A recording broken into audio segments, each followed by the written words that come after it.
Hello students, last lecture के last section में हमने सीखा था कि अलग अलग सॉल्यूशंस को यदि मिक्स कर दें तो नए मिक्सचर के अंदर रिजल्टेंट सॉल्यूशन के अंदर इंडिविजुअल कंपोनेंट जो सॉल्यूट की तरह काम करते हैं उनकी मोलैरिटी या कॉन्सेंट्रेशन कैसे निकालते हैं। जिसके अंदर एक केस हमने लिया था, यदि सॉल्यूट आइडेंटिकल हो तो लाइक HCl का सॉल्यूशन मिला दें तो फाइनल सॉल्यूशन के अंदर HCl की मोलैरिटी कितनी होगी, या फिर दो अलग अलग सॉल्यूट हों लेकिन आपस में रिएक्ट ना कर रहे हों, जैसे यूरिया है, ग्लूकोज है, आपस में रिएक्ट नहीं करेंगे, दो अलग अलग टाइप के सॉल्यूट हों। तो जब उनको मिक्स करेंगे तो मिक्सचर के अंदर होता क्या है, बेसिकली जब दो सॉल्यूशन को मिक्स करते हैं तो वॉल्यूम बढ़ जाता है। अगर सॉल्यूट आपस में रिएक्ट नहीं करते हैं तो वॉल्यूम की वजह से उनकी मोलैरिटी चेंज होती है, नंबर ऑफ मोल्स आइडेंटिकल रहते हैं, ठीक है।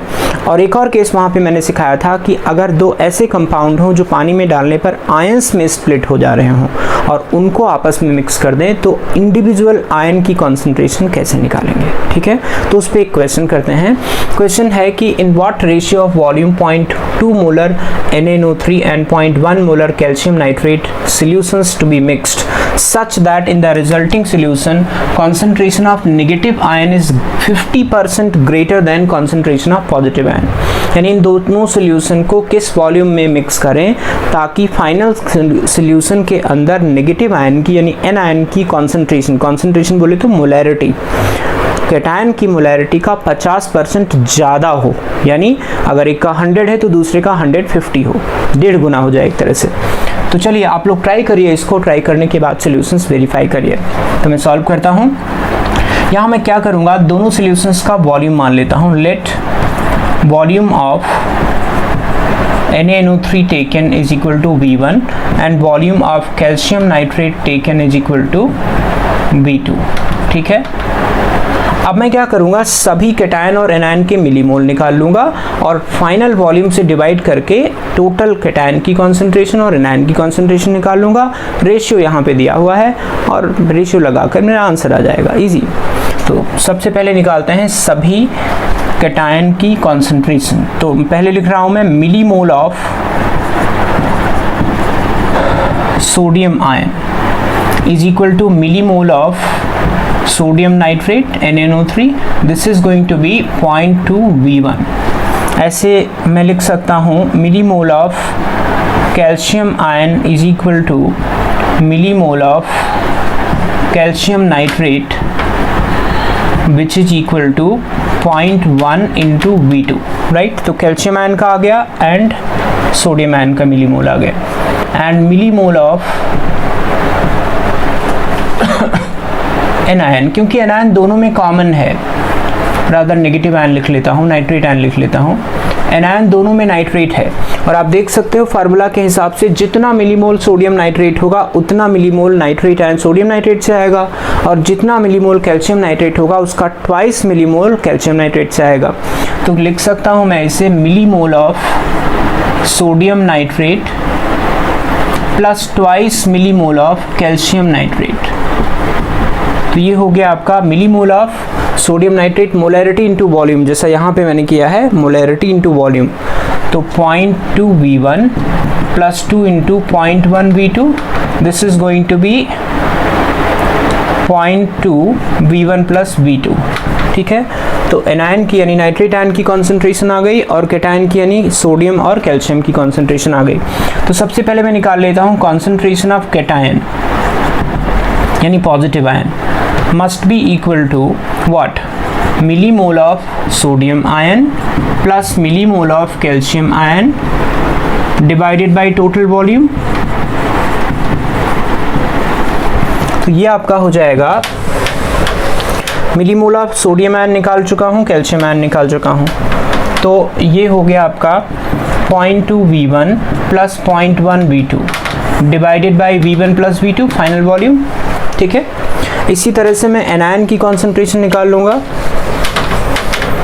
कॉन्सेंट्रेशन ऑफ एनायन का मतलब हुआ concentration of nitrate ion, concentration of nitrate ion क्योंकि nitrate ion is the only anion present in the solution. इसके मिलीमोल में निकाल चुका हूँ, millimole of nitrate ion divided by total volume, this is going to be 0.2 V1 plus V2 divided by V1 plus V2। अच्छी बात यह है कि कैंसिल हो गया, सीधे 0.2 आ गया।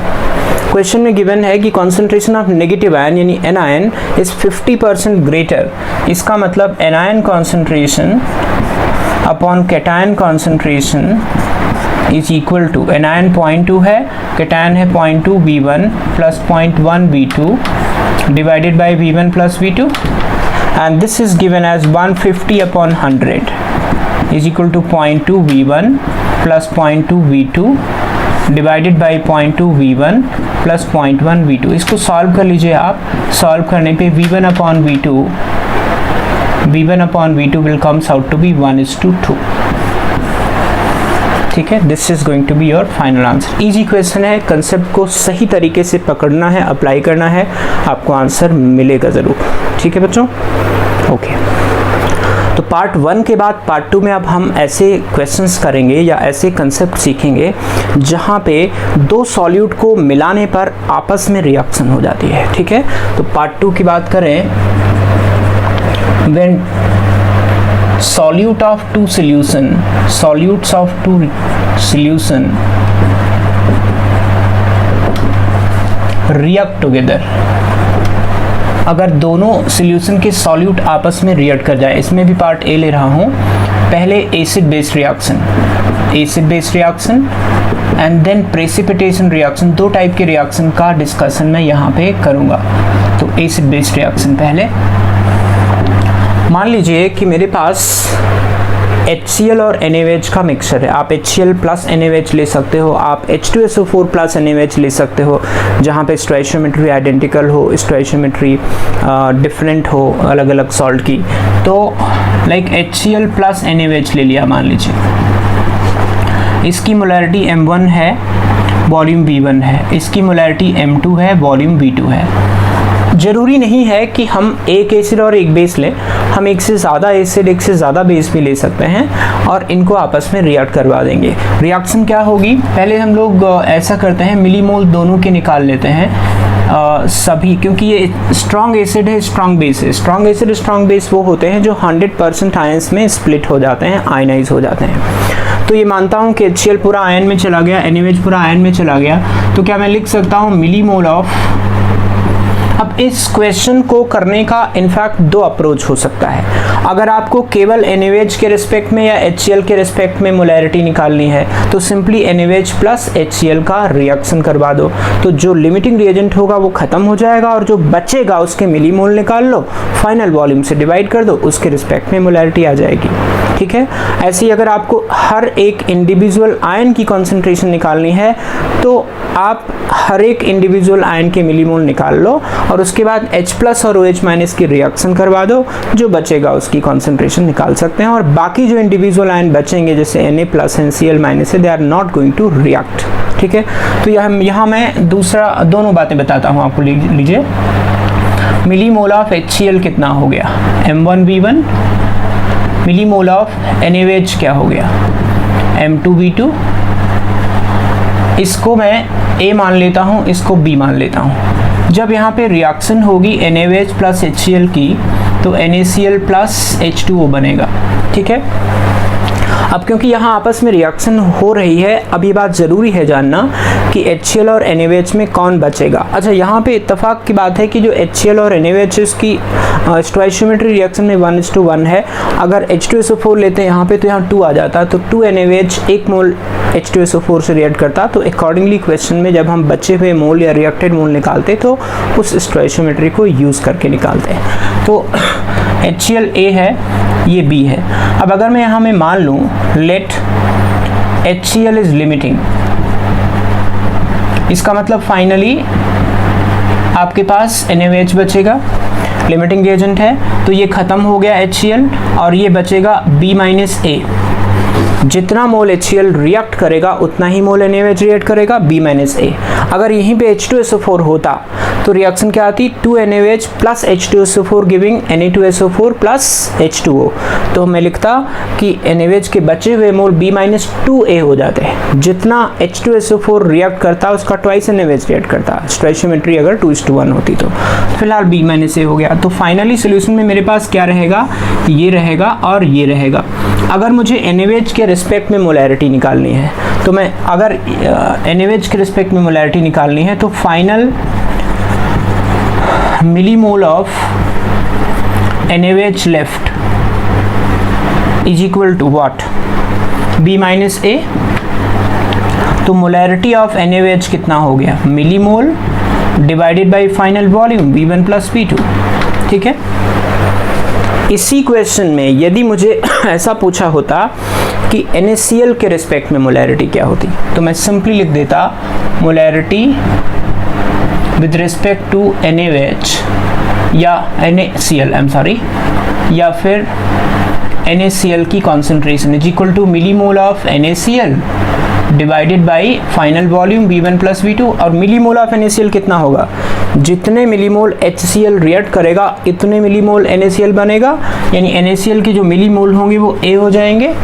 तो मैं सीधे लिख सकता हूँ A divided by V1 plus V2। इसी क्वेश्चन में यदि आपसे कोई पूछ ले कि HCl की मोलैरिटी क्या होगी, तो 0 हो जाएगी, बिकॉज HCl लिमिटिंग रिएजेंट है, HCl बचेगा नहीं। तो HCl की कॉन्सेंट्रेशन या HCl की मोलैरिटी इज इक्वल टू 0, ठीक है।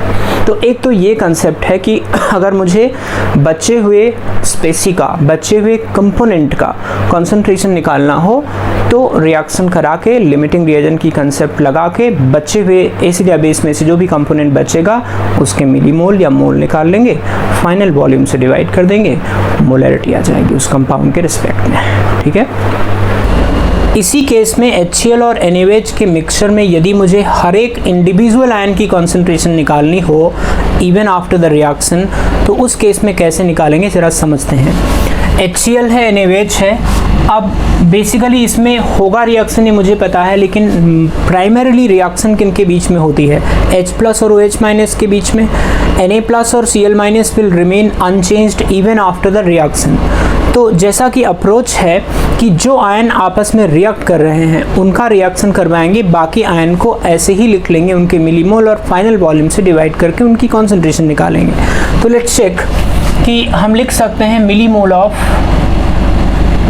H plus is equal to millimole of HCl is equal to M1 into V1, right. ऐसे ही millimole of chloride ion is equal to millimole of HCl is equal to M1 into V1 and millimole of Na plus is equal to millimole of OH ion is equal to M2 into V2। इसको मैं A मान लेता हूँ, इसको मैं B मान लेता हूँ, राइट। अब यहाँ पे 3 केसेस हो सकते हैं। Case 1, when A is greater than B, basic reaction क्या होगी, H plus plus OH ion changing into H2O। तो अगर A का वैल्यू B से बड़ा हो, इसका मतलब ये हुआ कि H प्लस की क्वांटिटी OH आयन से ज़्यादा है, और इसका मतलब ये हुआ कि इस फाइनल सोल्यूशन एसिडिक है, फाइनल सोल्यूशन इज एसिडिक। तो अगर ये बड़ा है, ये छोटा है, तो ये लिमिटिंग हो गया, और ये कितना बचेगा, A माइनस B। तो अब मेरे पास H प्लस की क्वांटिटी पता है कि A minus B millimole H plus reaction के बाद बचा, और OH आयन देखने से लॉजिकली ऐसा लगता है कि 0 हो गया।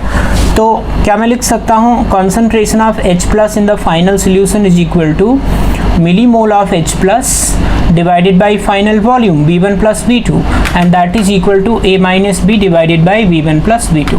क्लियर। इसी सोल्यूशन में कभी अगर मुझसे पूछा जाए कि OH आयन की कॉन्सेंट्रेशन क्या होगी, तो लॉजिक के हिसाब से तो 0 होनी चाहिए, लेकिन जो कंसेप्ट है ना आयनिक इक्विलिब्रियम चैप्टर में जब हम पढ़ते हैं तो ये बताया जाता है कि इवन वाटर के अंदर या किसी भी एसिड बेस के सोल्यूशन के अंदर 25 डिग्री सेंटीग्रेड पे H plus into OH ion, इन दोनों का कॉन्सेंट्रेशन का प्रोडक्ट 10⁻14 होता है, ठीक है। तो अगर मुझे OH आयन यहाँ से निकालना हो तो मैं 0 लिखने की बजाय 10⁻14 डिवाइडेड बाई H प्लस लिख दूंगा। हालांकि this value is going to be approaching 0, लेकिन लॉजिक कहता है, जो आयनिक इक्विलिब्रियम का लॉजिक है, इस चैप्टर में 0 भी लिख देंगे तो चलेगा, लेकिन मान लीजिए कोई ऑप्शन ऐसा फंस गया जिसमें 0 नहीं लिखा है, तो उस केस में 10⁻14 अपॉन H प्लस, मान लीजिए H प्लस की कॉन्सेंट्रेशन 0.1 है, तो OH आयन की कॉन्सेंट्रेशन 10⁻14 अपॉन 0.1 यानी 10⁻13 मोलर आएगी, which is approaching 0। It's a small value, ठीक है। लेकिन जो कंसेप्ट है, जो इक्विलिब्रियम का कंसेप्ट है, वो यही सिखाता है कि एग्जैक्टली ज़ीरो नहीं होगा। अप्रोचिंग ज़ीरो है तो ज़ीरो लिख सकते हैं, आई मीन ऑलमोस्ट ज़ीरो लिख सकते हैं। क्लियर? तो इस तरह से OH आयन कॉन्सेंट्रेशन निकल गया। अब आप देखो, कभी आपको क्लोराइड आयन और सोडियम आयन निकालना हो तो इनके मिलीमोल पे तो कोई फर्क पड़ेगा नहीं, जितना शुरू में है उतना बाद में रहेंगे। Na+ and Cl- will not going to react. तो अगर मुझे क्लोराइड आयन की कॉन्सेंट्रेशन निकालनी हो तो ये कितना हो जाएगा, M1V1 divided by V1 + V2। ऐसे ही मुझे Na+ की कॉन्सेंट्रेशन निकालनी हो तो M2V2 divided by V1 + V2। Easy, ठीक है। यहाँ पे मैंने एक केस लिया था जहाँ पे A का वैल्यू B से बड़ा हो। जब कभी B का वैल्यू A से बड़ा हो तो क्या होगा, एग्जैक्टली यही अप्रोच लगेगा। फ़र्क सिर्फ इतना होगा कि OH आयन बचेगा, H+ ख़त्म हो जाएगा, और OH आयन बचेगा तो फाइनल सोल्यूशन बेसिक होगा। तो ये भी केस ले लेते हैं। Case 2,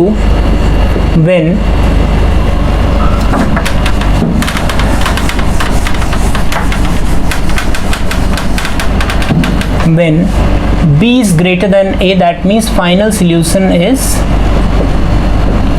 basic or alkaline। तो अगेन H+ और OH- में जो रिएक्शन होगा, H2O बनेगा, ये A है, ये B है, और B A से बड़ा है तो A का वैल्यू 0 हो गया, फाइनली लिमिटिंग रिएजेंट होगा, ये B- A बन गया। क्लियर? अब मेरे पास OH आयन की कॉन्सेंट्रेशन कितनी है, millimole of OH ion final, OH ion divided by final volume, and this comes out to be B- A upon V1 + V2, right? Again यहाँ भी अगर मुझे H आयन कॉन्सेंट्रेशन निकालनी हो तो क्या लिखेंगे, this is going to be 10⁻14 divided by OH ion concentration, but remember this is only at 25 degree centigrade, क्योंकि ये भी टेम्परेचर डिपेंडेंट होता है। लॉजिकली ये वैल्यू 0 होनी चाहिए, बट आयनिक का चैप्टर कहता है कि किसी भी एसिड बेस के सोल्यूशन में H+ × OH- 10⁻14 होता है। हालांकि ये आएगा भी इतना कम वैल्यू कि that will be very close to 0, but 0 लिखना थोड़ा लॉजिकल नहीं होता है, इसलिए ऐसे लिख देते हैं, ठीक है। एक और पॉसिबिलिटी है यहाँ पे, केस 3, व्हेन A = B। तो एसिड और बेस बराबर हो गए, ये दोनों बराबर हो गए, दोनों खत्म हो गए, that means final solution will be neutral, right? H+ concentration is equal to OH ion concentration कायदे से 0 लगता है देखने से। अगर मैं रिएक्शन की कंसेप्ट पे जाऊं, ना ये रहा ना ये रहा, 0 होना चाहिए, बट 0 की बजाय हम 10⁻7 मोलर लिख लेते हैं at 25 degree centigrade, same as this. अगर H+ OH आयन बराबर है तो x × x = 10⁻14 और x² = 10⁻14, तो x = 10⁻7। तो कहते हैं कि 25 डिग्री सेंटीग्रेड पे न्यूट्रल सोल्यूशन में H आयन की कॉन्सेंट्रेशन 10⁻7 मोलर होती है। बट अगर हमें नहीं पता हो, इस चैप्टर के लॉजिक पे जाएं तो this is going to be 0 होनी चाहिए थी। बट अगर कभी आंसर्स में ऑप्शंस में 0 नहीं दिया हो तो you can find out your correct answer using this method. Clear? इसमें सेकेंड पार्ट हम लोग पढ़ेंगे, जब दो सॉल्यूट आपस में रिएक्ट करके प्रेसिपिटेट बना देते हैं तो उस केस में जो प्रेसिपिटेट हो जाएगा वो कंपोनेंट तो सॉल्यूशन से बाहर निकल जाएगा। तो जो लिमिटिंग आयन होगा जिसका प्रेसिपिटेशन हो रहा है, उस आयन की कॉन्सेंट्रेशन फाइनली हम लोग 0 लिख देंगे। हालांकि उसका भी कंसेप्ट आयनिक इक्विलिब्रियम में अलग टाइप से होता है, लेकिन उसकी कॉन्सेंट्रेशन यहाँ पे 0 लिख सकते हैं। लाइक अगर मेरे पास KCl है एंड सिल्वर नाइट्रेट है, इसकी मोलैरिटी M1 है, वॉल्यूम V1 है, मोलैरिटी M2 है एंड वॉल्यूम V2 है, ठीक है। अब मुझे मिक्स करने के बाद सभी आयन की कॉन्सेंट्रेशन निकालनी है, बट इसमें लोचा ये है कि जब इन दोनों कंपाउंड को मिक्स करते हैं तो Ag+ और Cl- आपस में मिल के प्रेसिपिटेट बना लेते हैं। तो जो प्रेसिपिटेट बना लेंगे वो तो सोल्यूशन से बाहर हो गए, तो उनकी कॉन्सेंट्रेशन तो 0 हो गई। तो चलिए देखते हैं कैसे निकालना होता है। यहाँ मैं लिख सकता हूँ millimole of K+ = millimole of Cl-। इत्तेफाक से यहाँ पे अगेन जो स्टोइशियोमेट्री है 1:1 है, अगर 1:2 हो तो अकॉर्डिंगली दोनों आयन की कॉन्सेंट्रेशन डिफर करेगी और हम लोग निकाल लेंगे। This is going to be millimole of KCl and this is M1V1। Similarly millimole of Ag+ = millimole of NO3- = millimole of silver nitrate = M2V2, ठीक है। अब यहाँ पे जो रिएक्शन होने वाली है Ag plus plus Cl minus changing into AgCl का PPT, ये मुझे पता है M1V1 और ये पता है M2V2। Let Ag plus is limiting. अगर Ag प्लस लिमिटिंग नहीं हुआ तो इसी अप्रोच से दूसरे केस में भी कर सकते हैं। अगर क्लोराइड आयन लिमिटिंग हो तो सेम अप्रोच लगेगा। अगर ये लिमिटिंग है तो ये ख़त्म हो जाएगा, ये फाइनली ज़ीरो हो गया। ये कितना बचेगा, M2V2 माइनस M1V1।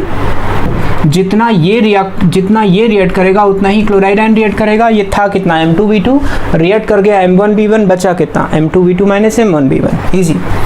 तो अब फाइनल सोल्यूशन में कौन कौन सा बचा देखो, क्योंकि हमने Ag प्लस को लिमिटिंग माना है, Ag प्लस तो खत्म हो गया कम्प्लीटली, तो फाइनल सोल्यूशन में Ag प्लस बचा नहीं।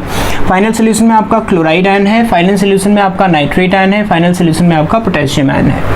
पोटेशियम और नाइट्रेट आपस में कोई रिएक्शन तो कर नहीं रहे हैं, तो उनके मिलीमोल जो इनिशियली थे वही फाइनली भी रहेंगे।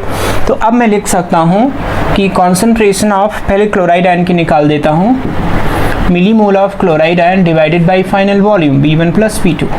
This is going to be M2V2 minus M1V1 divided by V1 plus V2. ठीक है, ऐसे ही millimole of K plus की concentration is equal to millimole of K plus divided by V1 plus V2. This is going to be M1V1 upon V1 plus V2. ऐसे millimole of nitrate ion भी दिया है, तो nitrate ion की concentration हो जाएगी millimole of nitrate ion, या mole of nitrate ion अगर लीटर में वॉल्यूम ले रहे हैं तो V1 plus V2। This is going to be M2V2 upon V1 plus V2। यहाँ पे Ag प्लस की कॉन्सेंट्रेशन हम ज़ीरो मान लेंगे, लॉजिकली ज़ीरो मान लेंगे, क्योंकि वो लिमिटिंग रिएजेंट है, ख़त्म हो चुका है। तो इस तरह से जब कभी दो सॉल्यूशन के सॉल्यूट आपस में रिएक्ट कर जाते हैं, तो this is how we approach to calculate the concentration of each individual ion present in the solution. ठीक है बच्चों, तो चलिए क्वेश्चन करते हैं। क्वेश्चन है, what volume of 0.2 molar H2SO4 solution be mixed with 40 ml 0.1 molar NaOH such that the resulting solution has a concentration of H2SO4 as 6/55 molar. ये इस बात का संकेत है कि पूरी रिएक्शन में, यानी रिएक्शन कराने के बाद सॉल्यूट का आपस में रिएक्शन होने के बाद H2SO4 बचा। Since final solution is 6/55 molar with respect to H2SO4, इसका मतलब फाइनल सोल्यूशन में H2SO4 ही बचा, NaOH खत्म हो गया। क्योंकि एसिड बेस्ड रिएक्शन में एक का खत्म होना जरूरी है, या तो दोनों खत्म हो जाए तो न्यूट्रल हो जाए सोल्यूशन। लेकिन क्वेश्चन में बोला है कि H2SO4 की मोलैरिटी फाइनल सोल्यूशन में 6/55 मोलर है, इट मीन्स NaOH खत्म हो गया, NaOH लिमिटिंग था। तो चलिए मान लेता हूँ, let volume of H2SO4 used is equal to VmL। अब मिलीमोल ऑफ H2SO4 कितने हो जाएंगे, millimole of H2SO4 will be how much, 0.2 into V। And क्योंकि NaOH का डेटा भी दिया है वॉल्यूम और मोलैरिटी, मैं लिख सकता हूँ millimole of NaOH is equal to 40 into 0.1 that is 4 millimole. अब जब रिएक्शन होगी तो रिएक्शन कुछ ऐसे होगी, H2SO4 plus 2 NaOH changing into Na2SO4 plus 2H2O। तो यहाँ से देख सकते हैं कि रिएक्शन में क्योंकि H2SO4 बचा हुआ है तो NaOH लिमिटिंग होगा। NaOH के 4 मिलीमोल हमने लिए हैं और इसका है 0.2 V, और ये लिमिटिंग है, इसका मतलब ये ख़त्म हो गया। और अगर ये लिमिटिंग है तो H2SO4 कितना रिएक्ट करेगा, जस्ट चेक। NaOH जितने मिलीमोल रिएक्ट करेगा उसका हाफ H2SO4 रिएक्ट करेगा, इसके 2 से इसका 1 रिएक्ट करता है, यानी H2SO4 के मिलीमोल जो रिएक्टेड होंगे वो NaOH के मिलीमोल का हाफ होगा। तो मैं लिख सकता हूँ millimole of H2SO4 reacted is equal to half millimole of NaOH reacted. तो ये हो गया हाफ इंटू 4 दैट इज 2। तो मिलीमोल ऑफ H2SO4 लेफ्ट कितना हो जाएगा, 0.2 V था, इसमें से 2 रिएक्ट कर गया तो इतना मिलीमोल बचा।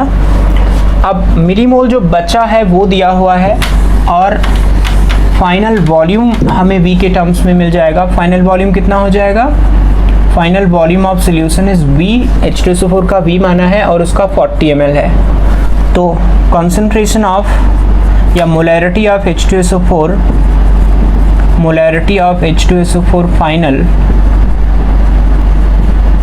is equal to millimole of H2SO4 left upon final volume. Molarity दी हुई है 6/55 और मिलीमोल ऑफ H2SO4 लेफ्ट है 0.2 V -2 divided by total volume हो गया V + 40। अगर आप इसको सॉल्व करोगे तो V = 70 ml मिलेगा। This is going to be your final answer. Easy question, concept का एप्लीकेशन राइट डायरेक्शन में करेंगे तो आंसर आ जाएगा। ठीक है, तो चलिए एक और क्वेश्चन करते हैं। क्वेश्चन में डेटा कुछ ऐसा दिया है कि लेड नाइट्रेट और क्रोमियम सल्फेट को आपस में मिक्स करने पर PbSO4 का प्रेसिपिटेशन होता है। ये खास बात है। तो जो PbSO4 का प्रेसिपिटेशन होता है उसके मोल पूछे हैं और ये भी पूछा है कि प्रेसिपिटेशन होने के बाद जो आयंस बचे उनकी मोलर कॉन्सेंट्रेशन यानी मोलैरिटी कितनी होगी। ठीक है, तो एक काम करते हैं, सबसे पहले हम लोग हर एक आयन की कॉन्सेंट्रेशन, हर एक आयन के मिलीमोल्स पहले निकाल लेते हैं। तो चलिए बात करते हैं। ये डेटा दिया हुआ है, इजी है। तो सबसे पहले लिखते हैं मिलीमोल ऑफ Pb+2। क्या मैं लिख सकता हूँ is equal to millimole of PbNO3 whole twice and this is going to be 45 into 0.25. ठीक है, this comes out to be 11.25 millimole Pb+2 हो गया। And millimole of nitrate ion क्या मैं लिख सकता हूँ twice the millimole of PbNO3 whole twice। Can you see the formula, ये ट्वाइस जितना मिलीमोल इसका होगा उसका 2 गुना नाइट्रेट आयन आएगा। तो 2 into 11.25 दैट इज 22.5 मिलीमोल। ठीक है, इसी तरह से मैं निकाल सकता हूँ क्रोमियम और सल्फेट के। तो मिलीमोल ऑफ क्रोमियम आयन हो गया twice the millimole of Cr2SO4 whole thrice। I hope you understand. तो ये हो गया ट्वाइस इंटू 25 इंटू 0.1, 5 मिलीमोल हो गया। ठीक है, and millimole of nitrate sulphate ion is going to be thrice the millimole of Cr2SO4 whole thrice। तो 3 into 25 into 0.1 that is 7.5। ठीक है, तो सल्फेट आयन के मिलीमोल आ गए, लेड के आ गए, क्रोमियम के आ गए, सबके निकाल दिए हमने। अब यहाँ पे जो रिएक्शन होने वाली है वो Pb2+ plus sulphate ion, this is going to be PbSO4। अब ये चेक कर लेते हैं कि Pb+2 और सल्फेट आयन में लिमिटिंग कौन है। जो लिमिटिंग है वो कंप्लीटली प्रेसिपिटेट में चला जाएगा। Pb+2 कितना था 11.25 और ये कितना था 7.5। तो क्लियरली दिख रहा है कि sulphate ion is going to be limiting. तो ये लिमिटिंग रिएजेंट हो गया, यानी सल्फेट आयन की फाइनल कॉन्सेंट्रेशन हो गई 0। Pb+2 की कितनी बचेगी 11.25 माइनस 7.5। ठीक है, तो अब मुझे Pb+2 की कॉन्सेंट्रेशन आ गई बची हुई। तो यहाँ से मैं निकाल सकता हूँ Pb+2 की फाइनल मोलैरिटी। तो Pb+2 की final molarity is equal to millimole of Pb+2 left after the reaction upon final volume V1 + V2। और ये है आपका 11.25 minus 7.5 divided by 45 V1 + V2, 45 + 25 यानी 70। This comes out to be 0.0536 molar. तो ये हमें Pb+2 की मोलैरिटी आ गई 0.0536। Just calculate and check the answer कि कोई इसमें मिस्टेक तो नहीं है। ठीक है, तो Pb+2 की कॉन्सेंट्रेशन आ गई। अच्छा, एक बात और इसमें निकालना था कि कितने मिलीमोल PbSO4 बना, वो भी यहाँ से देख सकते हैं। कैन यू चेक, जितना मोल सल्फेट आयन रिएक्ट करेगा उतना मोल PbSO4 बनेगा, बिकॉज सल्फेट आयन लिमिटिंग है। तो यहाँ से लिख देता हूँ मैं mole of PbSO4 formed is equal to mole of sulphate ion, क्योंकि मिलीमोल 7.5 है तो 7.5 into 10⁻³ is 1 answer. Millimole of PbSO4 formed is going to be millimole of sulphate ion reacted which is equal to 7.5 और मोल निकालें तो 7.5 divided by 1000। ठीक है, अब हमने मिलीमोल निकाल लिया PbSO4 के, यानी मोल भी निकाल लिया, Pb+2 निकाल लिया। अब मुझे क्रोमियम की कॉन्सेंट्रेशन और नाइट्रेट की कॉन्सेंट्रेशन निकालनी है, क्योंकि क्रोमियम और नाइट्रेट में कोई रिएक्ट नहीं कर रहा है, तो सीधे इनके मिलीमोल को फाइनल वॉल्यूम से डिवाइड कर दो। तो क्रोमियम आयन की नाइट्रेट आयन की निकाल लेता हूँ पहले। नाइट्रेट आयन की concentration is equal to millimole of nitrate ion divided by V1 + V2। Millimole of nitrate ion हम निकाल चुके थे already, I think it was 11.25 × 2 था डिवाइडेड बाई 70। ठीक है, यहाँ से कैलकुलेट करके निकाल सकते हैं। इसी तरह से क्रोमियम आयन की कॉन्सेंट्रेशन में लिख सकता हूँ millimole of chromium ion divided by final volume V1 + V2। तो क्रोमियम आयन के मिलीमोल्स मुझे पता है, मैं निकाला हूँ यहाँ पे 5, तो 5 डिवाइडेड बाई 70। ठीक है, तो this will give you the concentration of nitrate ion as well as chromium ion. तो बढ़िया क्वेश्चन था ये, IIT का बहुत पुराना आया हुआ क्वेश्चन है। कंसेप्ट सिर्फ ये लगानी है कि यहाँ तो दिया हुआ था तो प्रॉब्लम नहीं आया, और कभी कभी नहीं भी दिया होता है तो थोड़ा अपने को आगे जब आप पढ़ लेंगे कि कौन कौन से कंपाउंड पानी में सॉल्युबल नहीं होते हैं, तो खुद आपको आइडिया लग जाएगा कि क्या प्रेसिपिटेट बनने वाला है, तो कौन सा आयन सोल्यूशन से बाहर जाने वाला है। तो सिंपली यहाँ Pb+2 और सल्फेट आयन के रिएक्शन होने से sulphate ion completely wash out हो गया, सोल्यूशन से बाहर हो गया। जो बाकी आयंस बचे, chromium ion, Pb+2 and nitrate ion, उनके मिलीमोल इफेक्टिवली निकाल के हमने फाइनल वॉल्यूम से डिवाइड कर दिया, आंसर आ गया। ठीक है, तो इस सेक्शन में हम लोगों ने सीखा कि किस तरह से दो अलग अलग सॉल्यूट कंटेनिंग सॉल्यूशंस को मिक्स करते हैं तो डिफरेंट आयन की कॉन्सेंट्रेशन या बचे हुए कंपोनेंट की कॉन्सेंट्रेशन या मोलैरिटी कैसे निकालते हैं। ठीक है, तो इसी के साथ मोलर कॉन्सेंट्रेशन का ये सेक्शन थ्योरेटिकली कंप्लीट हो गया। इस पे कुछ इंपॉर्टेंट प्रॉब्लम करेंगे नेक्स्ट लेक्चर में, राइट। तो मिलते हैं नेक्स्ट लेक्चर में। Thanks a lot for joining me.